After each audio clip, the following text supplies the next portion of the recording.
Hi, and welcome back to Pushbox Banter. I'm Daniel. And I'm Craig. And today we're going to be talking about Spa. Francorchamps. Yes, Belgium Grand Prix. Yeah. Yeah. Could you say that again? Francorchamps. That's very good. It's much better than what I would pronounce it. So, yes. So, this track has a lot of history behind it. Correct, yeah. It's been around for a long time, Craig. A long time Yep. in a land far, far away. And so, this track has like World War I history tied to it. Yeah, it's got World War I history, World War II history, The Romans. Roman Yeah. history, antiquity, BC. Yeah. Yeah. Yeah. So, like with the Roman history, it's kind of cool because the town of Spa, it's like, you know, with the hot springs and all Yeah. that stuff and everything. And that's kind of translated over. And now we have all these spas elsewhere. But that's kind of where it originates from. Yeah, correct. Yeah. So It's a very short, undetailed history story right there.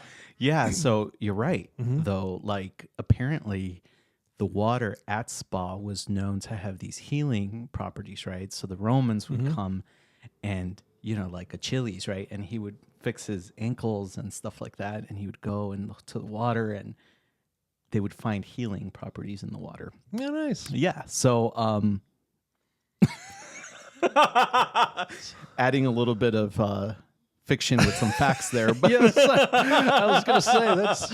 a little bit of fiction. But anyway, no, Yeah. the Romans would go and they'd find, you know, the water healing and you know, that was the place to go to do that. And eventually, you know, obviously it became Spa, and then it was a resort for a long time where people would just go and get healed. And then after a while, other healing resorts also became known as spas. So any spa you go to, you can think Spa in Belgium. Yep. Yeah. That's pretty cool. It's actually really awesome. Yeah. So then, like World War I history is there too. So apparently, like really close to there. I may have this a little bit off, but really Yeah. close to there is where Prussia and the Netherlands and Belgium border after World War One, and so that was part of it. Yeah. So that's part of what the Eau Rouge. Yeah, that's curve right. is- So is- so is Eau named off Rouge. of. Yeah, so Rouge is actually named, the corner, right, is named after a stream that's right below the actual well, the corner is named after a stream. Okay. The stream is called Eau Rouge, right? Okay. And it's, do you know why it's called Eau Rouge? Tell me, Daniel. Okay. I want to know.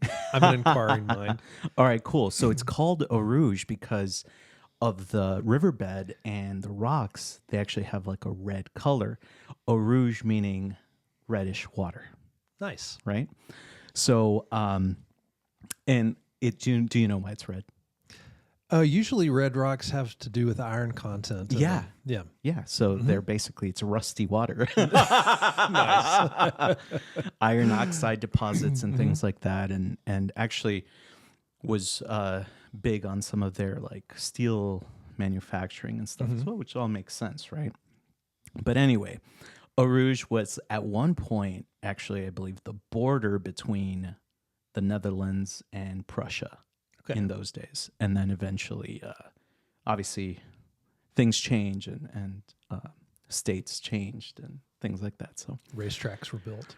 racetracks were built, rebuilt, etc. Exactly. So, you know what's really cool too is that the circuit actually was not in its current location. It used to actually span 3 different city or like towns. It was so big. Yeah. But eventually it got so quick that they were like, no, we got to move this. And they did. And it used to be a street circuit. That's why you have the bus stop. Because the bus stop was actually a bus stop. Okay. Up to the, like, I don't know, 2000s, I think, or something like that. Wow. Yeah. That's pretty So it's obviously undergone some changes and stuff, but it's pretty awesome. It's one of my favorite tracks of the calendar. I haven't been to it, and I was looking into some of the prices to go there, and it's actually quite affordable. Yeah. Yeah. What are the prices like? So it costs about 270 USD for a general admission pass. Is that for the actual spot or is that for the actual race? That's for the race. For the race? Yeah. Okay. Yeah. I don't know how much it costs to go to the spot. Oh, Never okay. actually been to one. Okay. All right. That's fair. Yeah. But that's anyway. actually really good. Yeah. General admission Yeah. pass. It's like $100 cheaper than the US GP. So if you're in America, I mean, depending on where you live, if you live in the East Coast and you got cheap airplane tickets. oh yeah, then it's even more expensive. Absolutely. Or less. I mean, to get there than some of the American locations. Oh yeah. No, possibly. For sure. Yeah. Well, I mean, the US GP is like, I was looking at prices like $375, and then if you go to Miami or Las Vegas, it's even more expensive. Yeah. 800 plus, right? A couple thousand for you for Vegas. But anyway, we digress. Yeah. The track has 44 laps, 19 corners, and it's one of the quickest as well. So longest and quickest, right? Is it also like the most elevation gain? Yeah. In between, I think just the first corner. So yeah, it's pretty awesome. Yeah. It's also extremely deadly. Lots of folks have like come and gone, and it's pretty cool. And they also host a WEC World Endurance Championship there as well. So it's very famous for hosting, not only F1 but the WEC, which is pretty cool. I think it makes an appearance in what was that? The movie that's on Netflix, Gran Turismo. Oh yeah, that's right. Isn't that where he goes airborne and like flips? Yeah. Well, that's not unusual. That actually happens. But anyway, and did you know that it hosted the shortest race in F1 history? No, I did not. Yeah, because the track's actually pretty long. Exactly, but it was like the shortest in terms of time. Okay, or like laps, you could say. So, in 2021, it was raining so bad that basically the race was like delayed for like 3 or 4 hours. And they were starting to get to the point where it was like, okay, we might just have to call this. But they went on a formation lap behind the safety car, right? Checo crashes. Oh my gosh. Reminiscent of like what he's doing recently, right? Right. But he crashes out in the formation lap, and then the safety car basically takes him another 2 laps. And after a while, they just never restart the race. But because those were official laps, those spectators and everything were like, okay, yeah, this is it. Our race was basically 2 formation laps behind a safety car. And there you go. That was a race. Max Verstappen was a race winner. Gosh. Isn't that crazy? That is crazy. It's wild. Yeah. But yeah, that was not too long ago. And then, we've also seen pretty cool on-track performances. I never witnessed this one specifically, but I've seen a few replays, and it's pretty awesome, where Nika Hakkinen basically overtakes 2 people in Eau Rouge, which is pretty cool. And of course, there's always action in that first corner. So usually pile ups and stuff like that. Yeah. But yes. anyway. And it's been a little bit since we've seen any pile ups and seen any safety cars and so forth. So like coming into the race and the race weekend, I'm like, maybe we'll get to see a little bit of that. So as we talk through, we'll probably talk a little bit more about that. But I mean, other stuff that we saw coming into the weekend, or this past week, rather, the Alpine and their livery. That's right. Right on time for the opening of Deadpool. Wolverine, yes. Wolverine. Yeah. I don't know exactly the name of the movie. Deadpool Wolverine. Is that the name? I think so. That's how it's advertised. Yeah, I think so. It might be Deadpool 3. I don't know. I don't know. I hate to say it. I'm an MCU fan, which is really... me not knowing this right now is really bad. I know. Since I'm a fan of the MCU. I think we know many people that are going to give us some heat for that. That's very possible. Yes. I don't think they listen to our podcast, so it doesn't matter. Possibly I'm a variant. Yeah. This version of me may be a variant. Okay. So we've got the Wolverine and Deadpool going. So so Deadpool with his Deadpool helmet. That's right. That was pretty so cool. They had little helmets to kind of show. Obviously, they're owned by Ryan Reynolds, or part owned, right? And wow, like their marketing people just are on point with that. I mean, the car is getting a little better, but their marketing's getting like spot on. Yeah. Gasly was Wolverine. Mm-hmm. That's really cool stuff that they're able to do that and then also promote the movie on its opening weekend. Yeah. So yeah, really awesome to see. Mm-hmm. Yeah. So, I mean, so we've got that going into the weekend. Mm-hmm. We've got a few other things. I mean, we've got, of course, our updates on signs each week. And then we've also got Verstappen as well making the news. So signs this over the weekend, he and his father were seen going into Williams to their paddock and seeing what's, hey, that's one of his options. So it looks like he's continuing to talk to them. After the race, he wouldn't comment about any of his future decisions or where he's going to be next year. So we'll see on that. That might be something that comes out after the summer break. So he was making some comments about about not wanting to answer these questions anymore. Mm-hmm. So he was basically saying that taking his time was the right approach, and that as he sees the teams and what they're doing on track, that the approach he's taken is the correct one as of now. And it seems like he's not wrong. If it's Williams, it looks like they're progressing little by little.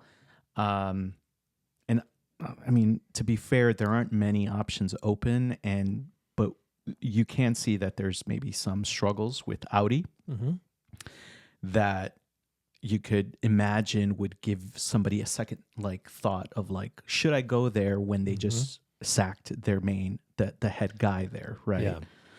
So, and as we know, Mattia Binotto is going to take over, but is that the right place I want to go? He wouldn't have known that if he signed on when we first thought a couple weeks back, right? Yeah, so that's true. He's doing the right thing, and I think everybody's waiting for him. So I think more will kind of come into play after the summer break. So we'll see. Yeah, I think his ability to wait on that kind of gives him, I think it's a time is on his side for negotiations. Yeah, with that he's really the best driver that's out there, and so that's unsigned. That's unsigned. And some of the other seats have been taken, while he's been waiting, but at the same time, he still has, the options that have been taken.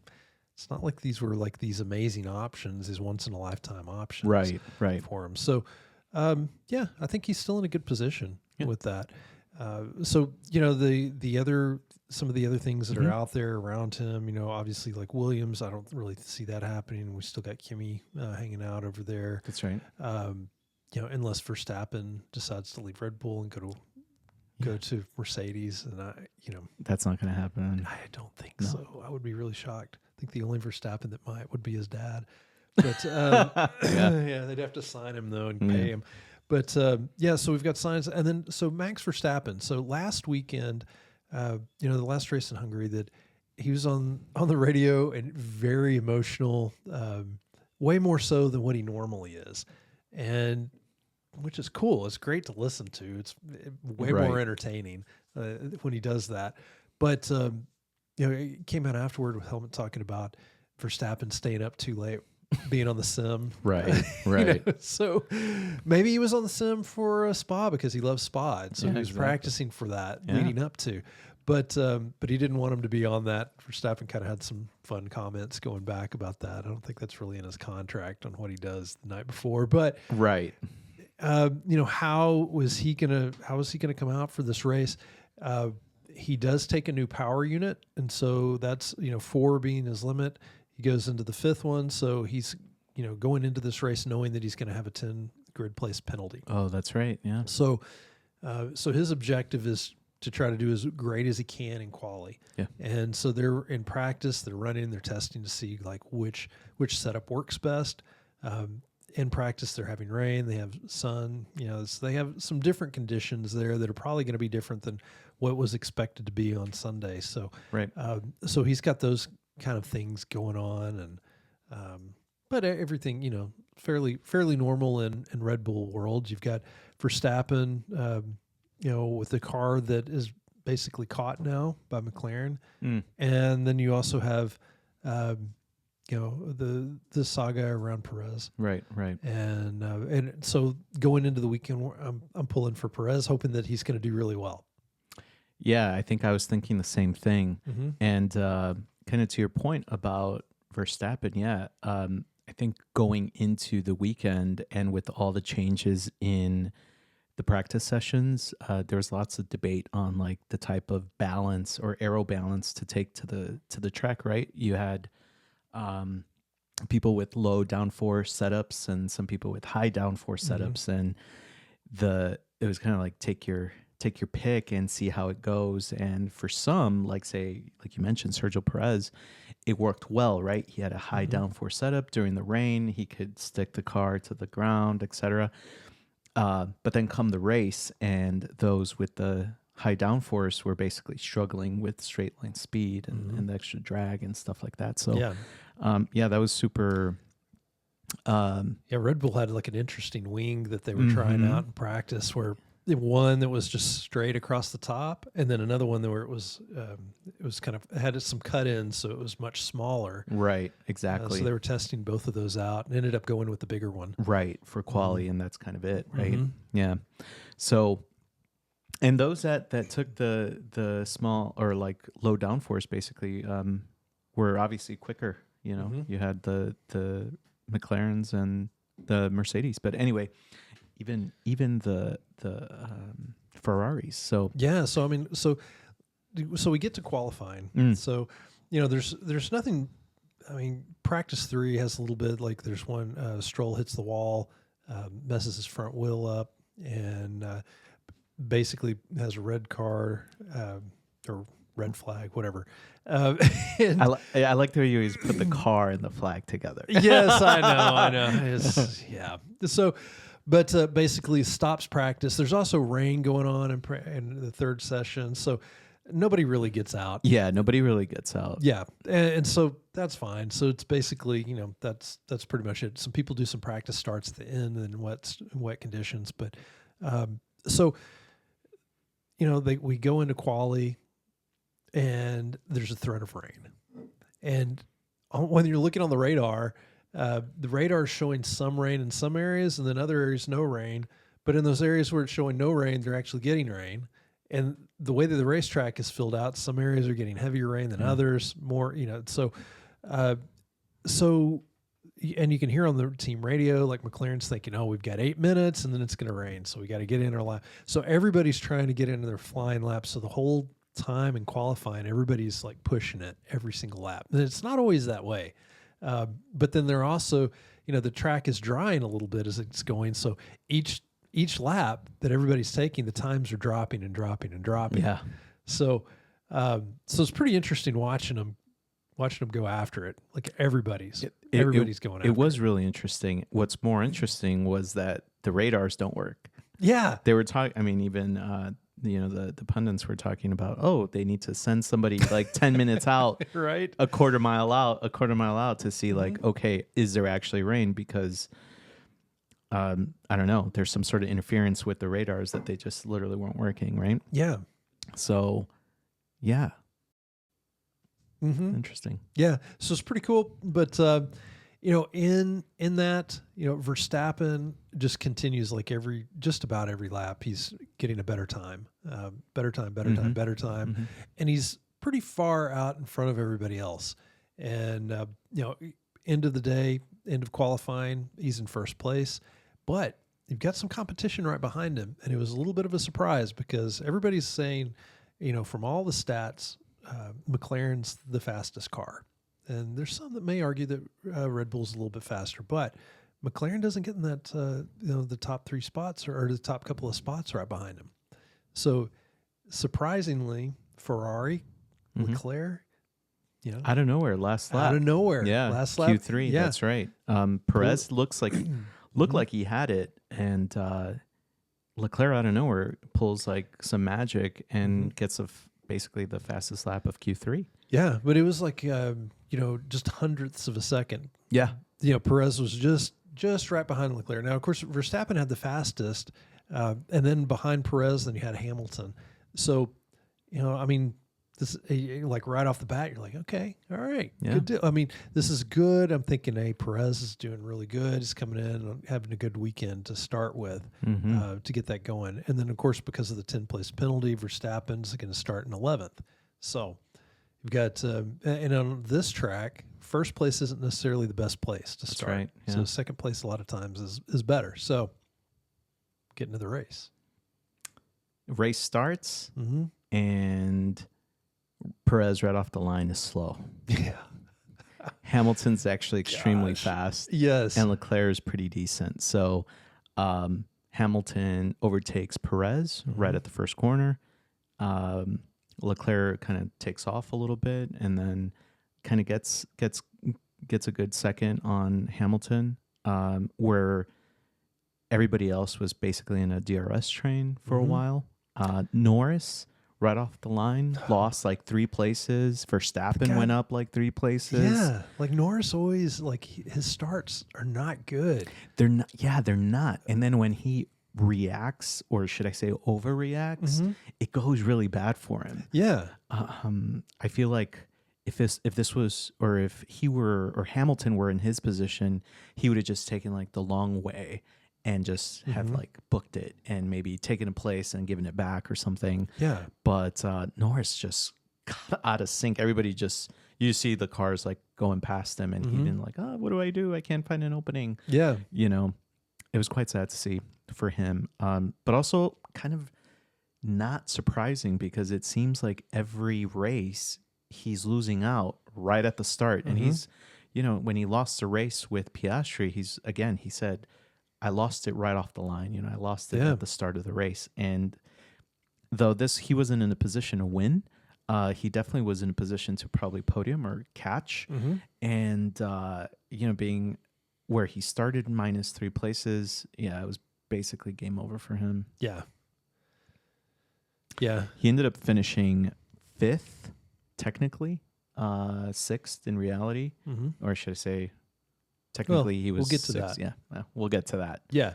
So the start of the race, I mean, after 3 lap, or on the 3rd lap, Hamilton passes Leclerc. And then at that point, we've got Hamilton out in front. That's right. And he's running great. Nobody's catching him. Leclerc's behind him, but everybody kind of knows, hey, his pace probably isn't going to be there. But like you said, it's just like a long DRS train. So some of the guys are moving up, some are not. I mean, you had Verstappen start 11th. He gets up to 8th. You know, and then you start seeing, you know, people going in for the pits. And it's, you know, that it's probably like a 2-pit strategy is probably what they're going in with.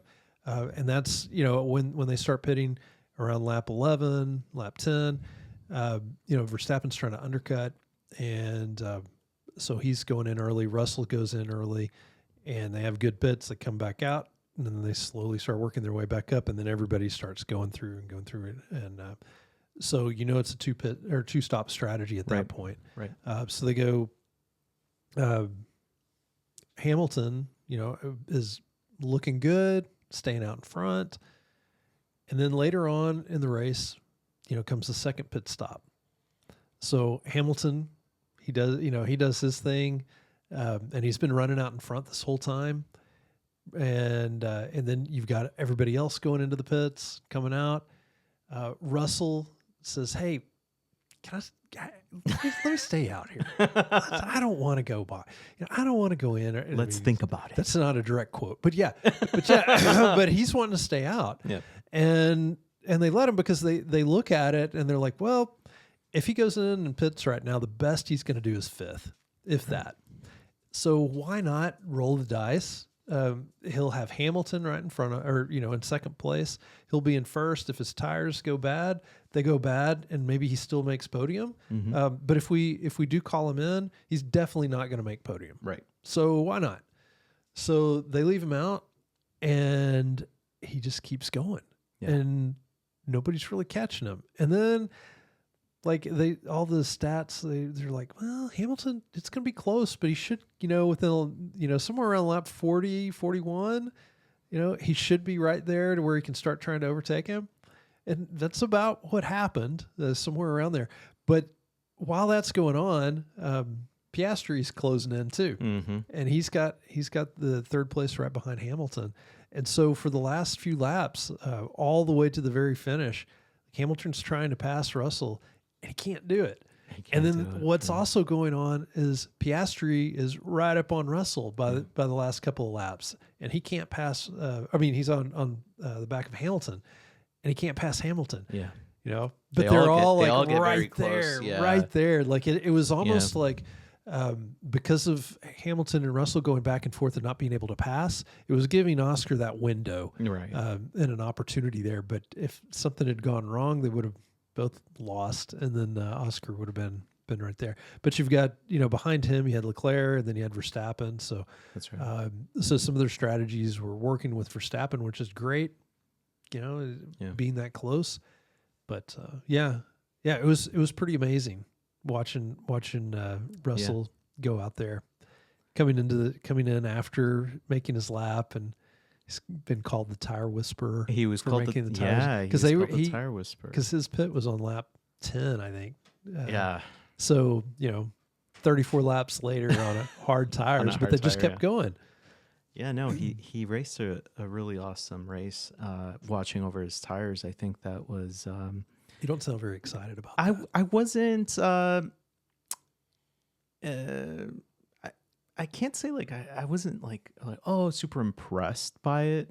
I think he put both of them at risk, and especially with Hamilton, with that being his last year, he's gonna want to take some wins, and so anything could have happened. They could have probably touched, punctured both or either, right? And like you said, Piastri was right on their tail as well. So what I noticed was that and what others did too, as did Piastri, they were saying that the dirty air was the difference between having clean air, nobody in front of you, and dirty air was pretty significant. And maybe that's why nobody calculated that Russell would do as good as he did. But good for him. He played a good race and did kind of basically pull the science, right? Where he's calling the shots from the car. I think that was pretty cool. And it was nice to see him kind of coming into the pits, kind of half out the halo already, kind of going yeah. But, that wasn't the end of the story, was it, Craig? No, but before we get to that part of the story, so let's back it up just a little bit. Sure, yeah. So Verstappen, he and Russell pitted at the same time. So on lap 10. Here we go. Conspiracies. This is where part of my conspiracy starts. Yes. Yeah. It's conspiracy. Yes. And so they're both on medium tires when they pit. Right. Both take hard tires. Well, at a later point in the race, Verstappen goes in and takes a second pit stop. So if at that time, they're still neck and neck with each other, would he have been able to stay with Russell if he didn't take that second pit stop, stay with Russell, and then be able to pass him at the end? Would he have been in a better position? Or even would he have been able to fend off Hamilton or Piastri and still podium? I don't think he had the straight line speed to do that. Yeah, because so the Red Bull was interesting. They were slow in sectors 1 and 3, which is straight line, and then you've got the high speed stuff in sector 2. They were super fast in that, but not in the others. Right. So you don't it would have been close. I don't think Red Bull would ever do that though. Why is that? I don't think they'd risk it. Do you think it's too risky? I think it's too risky. When everybody else is going. Yeah. Maybe it wouldn't have been risky for Verstappen necessarily because he was so far back. So maybe if he was still kind of behind some of the front runners, like in 8th or something, but he was already kind of high up in the grid. He was 5th, 6th at that point. So I don't know that Red Bull would have done that call. And you know what they were saying, that it was so high, it was higher degradation than usual. Normally it's not like that, but they resurfaced the track. So I think there are more variables at play that to take that risk. I don't know. And with everybody there taking a second pit to possibly undercut you, I don't think that he would have done that. I think you're probably right. I think with with him being first in the championship, and then also with Perez not really performing very highly over the past, since Miami, and him going down in the Constructors' Championship points, and McLaren catching them slowly each week, it does put them at risk. Now, if Sergio is like, going well and he's up at the very front as well, then maybe that opens it up to where Red Bull could look at the stats and go, well, maybe we could take a risk. Exactly. But I don't think because of this, like Verstappen has to perform well. Yeah. He's got to beat Norris. He's got to, score as many points as he possibly can without like an if or then. But I still would like to see. I would like to see the alternate reality. Yeah, I would like to see the numbers and see like what the projections would have been if he did the same thing as Russell. I feel like we always have this, right? Where it's like, well, this happened, but like for like. Yeah. Well, yeah. Who would have won? Yeah, but I mean, you can't really. It is. Each car has different tire dags. But, no, but still, it's interesting. Yeah. It's an interesting thought, and I would love to see some of the guys on the F1 network kind of run the numbers, and see. Yeah. No, I'm sure there's. I bet all the teams already did, though. You know what I mean? Probably so. What I don't think they took into account was, how that clean air affected the front runner. Yeah. Because how is it that a 30, what was it? 30 lap hard tire. 34 lap hard tire didn't get overtaken by Lewis Hamilton. Yeah. On same way car. Fresher. Same car. Yeah. Exactly. So it is a long lap, and I don't know. I don't know what how you define what happened there, but it happened, and it was pretty cool. So good for him. There are racers where a long time ago, like there's stories of the Firestone tires, to where some of the guys knew the tires so well, they knew that if they degraded to a certain point, they would still run really fast. Yeah. And so they just stay out on them and keep going. Yeah, they would come back to them. Yeah. So, I don't know. It was like Russell knew. He did say afterward that he felt like he was one with the car. That he's very zen. Yeah. Yeah. I think I missed that part. Called the tire whisperer as well. And I think I already mentioned that. But hey, but yeah. So we've got some cool stuff going on. Into the race comes. Russell gets out. He's all cheering like what you're talking about. Yeah. Hamilton gets out. He's kind of happy, but he's also, you can tell like he really wanted to win, and he was ticked. He's like I got screwed somewhere along the line. Like in some of the interviews afterward, like with Hamilton and with Sainz, they talked about, like, Sainz actually said, he wanted to do a one-stop strategy, but some of the numbers kind of changed, and that's why they called him in, because he was one of the last ones out of the top 10 to go in. Right. And on his first pit, Hamilton said, like, before the race that, before the race he had talked about doing a one-stop strategy, but they wanted him to do a two-stop. And I think that was kind of the end of the conversation for him with it. Yeah. He does kind of comment, at least they bring it up on the network, that he was saying how his tires were, not doing the best at a certain point before he pits. But so he seemed a little irritated that he didn't win, which is good to see in a way. Yeah. No, I don't. I wanted the fire that's within him, that burns within his racing soul, was ignited. Like he wants to win again. Yeah. It feels like he can, and he felt like that he kind of had one. Maybe he's, that he didn't feel quite right about it, but it doesn't happen all the time for him or for Mercedes now. So, when it's not Red Bull, it's McLaren. So, hey, like, they'll take it, and he wants to win if he can win, right? Mm-hmm. Yeah. Why not? Yeah. So you've got, Mercedes getting 1-2, and then you've got Piastri coming in third. Yeah, good. Leclerc coming in fourth, Verstappen coming in fifth. So they do their celebrations. Everybody's, spraying the champagne, all that good stuff, leaving. I watched the post-race show. Everybody's cheering, same thing. Sit down, then I come back, look at some news feeds, and I'm like, what? Wait a minute. Am I reading this right? Yeah. Tell us. So, they're like, shocking news. Shocking breaking news. So Russell and his Mercedes, after the race and the FIA, they weigh his vehicle, and his vehicle is 1.5 kilograms underweight. Wow. So that's like 2.2 pounds, something like that. I bet they weighed it a couple times too. I'm sure they did. I'm sure they did. So he gets disqualified. Damn. So Hamilton does get to win after all. I'm sure he was happy. Yeah. He'll take it. Number 201. Yeah. So he wins, and then Piastri comes in second. Leclerc gets third. So everybody gets a few more points on there. Yeah. It's not bad. So that I feel sorry for Russell, because that's more of a team issue. It's not like his fault to that, but does it make a difference? It's a small amount. You could argue that yes, it would make a difference. You could argue no, it wouldn't make a difference. But at some point, let's say everything was going. You're talking Hamilton, about the weight. The weight. Does the weight make a difference? 1.5 kilograms. I think it makes a huge difference. I know. So, you're talking like, okay, so for reference, like that weight, that's like a half a gallon of water. So, or that's basically what that weight is. Right. So, yeah, over that period of time, yes, it does make a difference. So would it have played out to where he still would have been in first, and then, pushing down near the end, and Hamilton's able to overtake?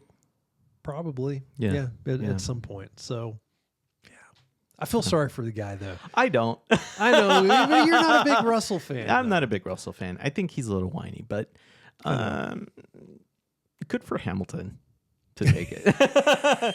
I'm Team Hamilton right now. Like, I want him to. I want him to win I want him to win as much as possible. I want him to win in Ferrari too. So I can't wait. Yeah. Like, I'm looking forward to it. Yeah. But he seems like he's back. Like, I think he's.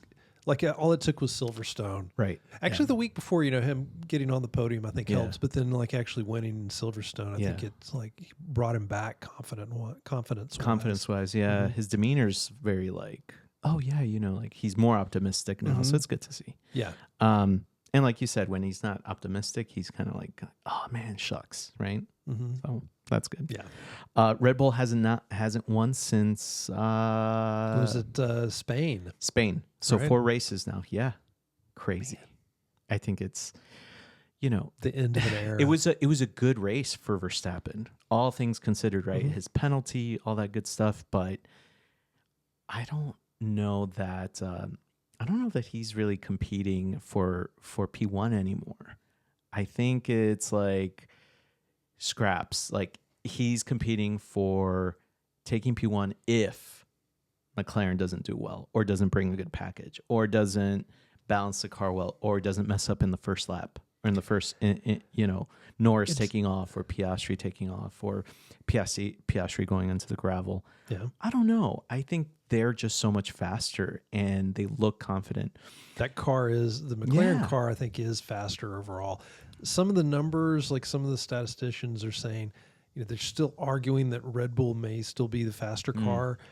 I don't think so. I think McLaren looks faster. They do look faster. But and Sergio, man, that was a terrible race for him, wasn't it? Good quality, bad race. Yeah. He's just going backwards. Yeah, it's like right off the line. Okay, everybody makes that error. He lost the place. Well, not everybody. I mean, if your name is Norris, right? Yeah, everybody who's named Norris makes that error as well. Yeah, yeah. But so he lost the place, and then quickly fell off the pace. Right? Didn't had like DRS for maybe 2 or 3 laps, and then it was gone. And then he had the train behind him. Didn't do much, and where there's nothing but speculation going into the weekend that, like, hey, he might not be here after the summer break. Yeah. This wasn't the race I think he needed. And it's so weird because, like, I've seen him for a very long time. I've followed him for a very long time, and he's an excellent driver. Right. So, it happens just like some of the pundits said after the race, like, it's happened to Gasly, it's happened to Albon. They're excellent drivers. Everybody, there's a reason why it's been like a decade and he's still there, right?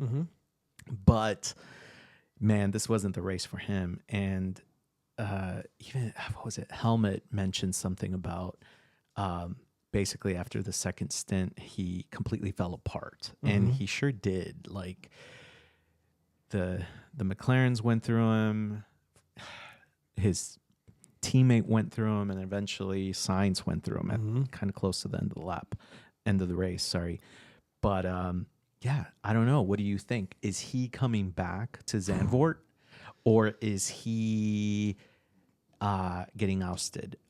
What my understanding is that on Monday, tomorrow actually, so this podcast will come out on Monday, but Helmut and Horner are going to have a meeting, and the rest of the Red Bull folks are going to have a meeting about what the future is for Red Bull and what they're going to do about Sergio.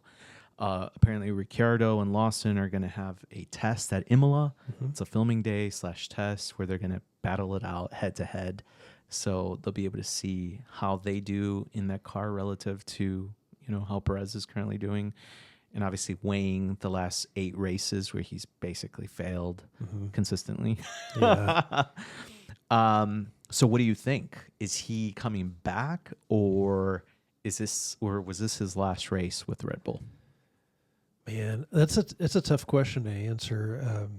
You read a lot of the media talks about it's probably it, but at the same time, like, okay, they offered him a contract earlier in the season, and it was right before he really fell off, and he had some were his own mistakes, some were just like you can't help Magnussen running into him, right? That ruined his race.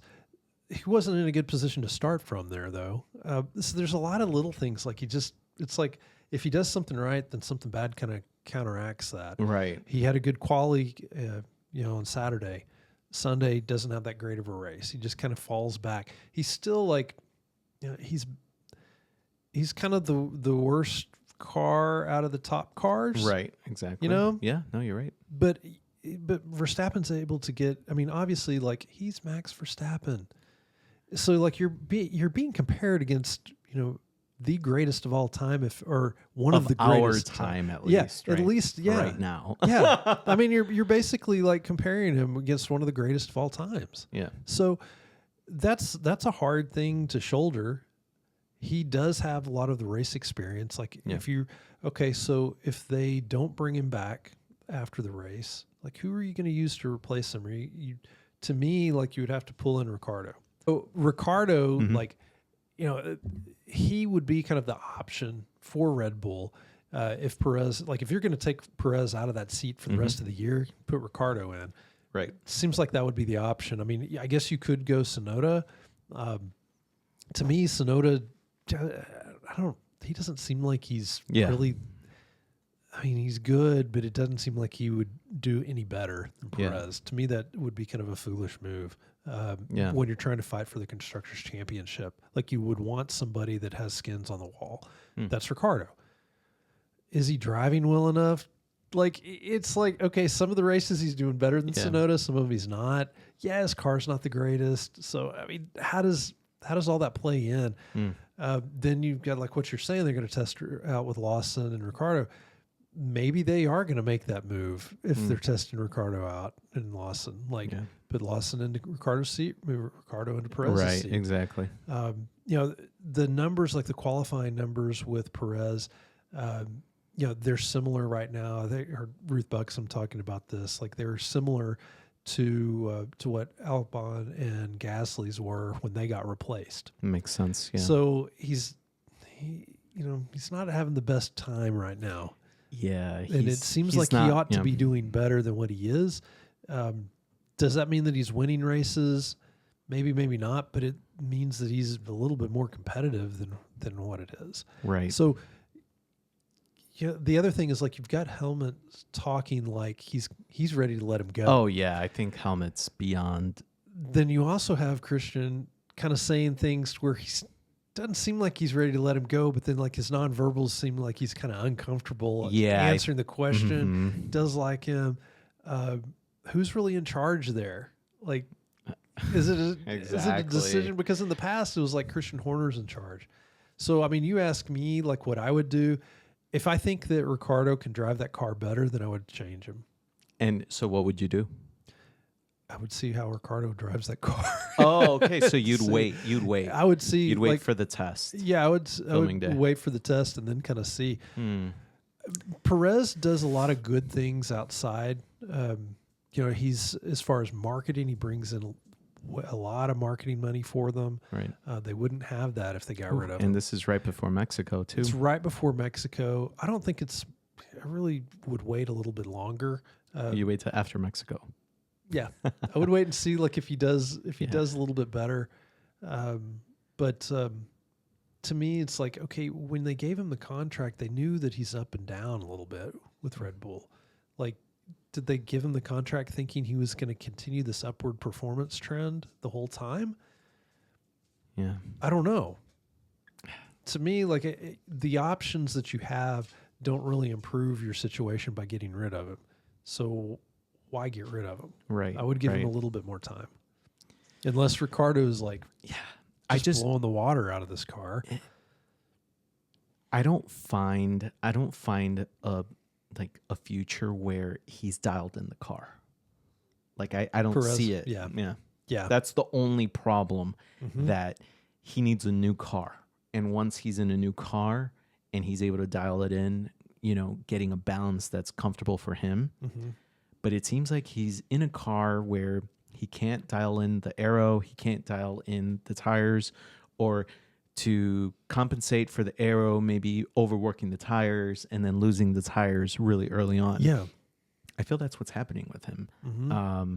And he said as much, it's not like I've forgotten how to drive a car. It's just everything around it is not suited to him. So he's in the back foot constantly with somebody who's progressively getting better with that same package.